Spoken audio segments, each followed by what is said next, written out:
Hello friends, welcome to my channel and thanks for watching this video. Friends, in this video we are going to discuss about Beam Global, and if you look at the long term trend, it is more like a flat or a consolidated chart which has been consolidating from the last 9 or 10 odd years. So we are going to discuss about the levels and the way you should look at this current trend. But before that, if you haven't subscribed my channel, hit on the subscription button and also hit on the notification bell to get the notification of my upcoming videos.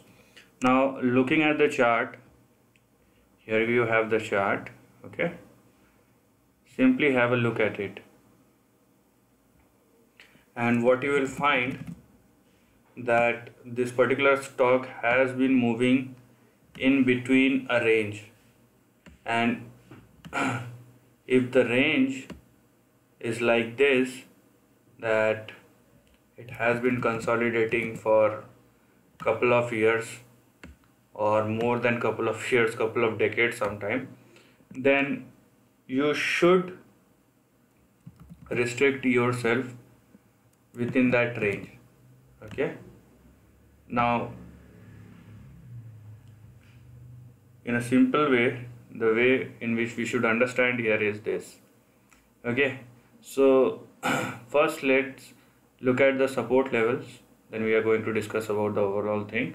Now you have your first support level at 11.15, then you have your next support level at 8.32, then you have 5.89, then you have 4.67, and finally you have your lowest level at $4.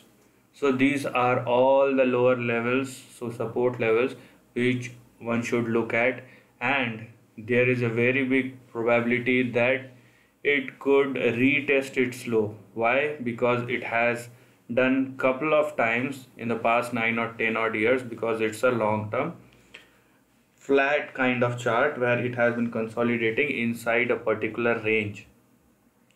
Now your first target will come at 15.75 on the upside, then you have your big resistance at 20.22 or $20. Now you or one should not think that the stock will go above $20. Why? Because it hasn't done so in the last couple of years, and it tried once in 2012 and in 2018 as well, but it failed to do so, and from that level it fallen back towards the lowest end of the range.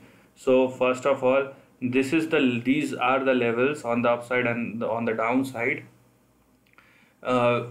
inside which one should restrict their support and resistance, or the target or the support level.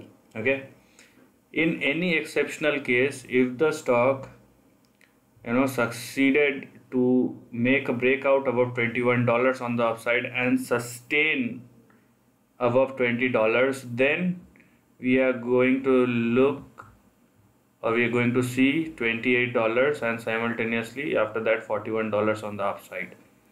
But the catch here is till $20 there is one trend, a complete trend, and the probability is, a very big probability for that is, it will not go and break the previous highs. In any exceptional case, if it does, then we are going to look at these two levels on the upper end of the range. So be very mindful about the trend and what one should expect inside this trend. So this is the end of the video. If you like this content, do share your thoughts in the comment section and subscribe my channel. Lastly, take care of your family and friends.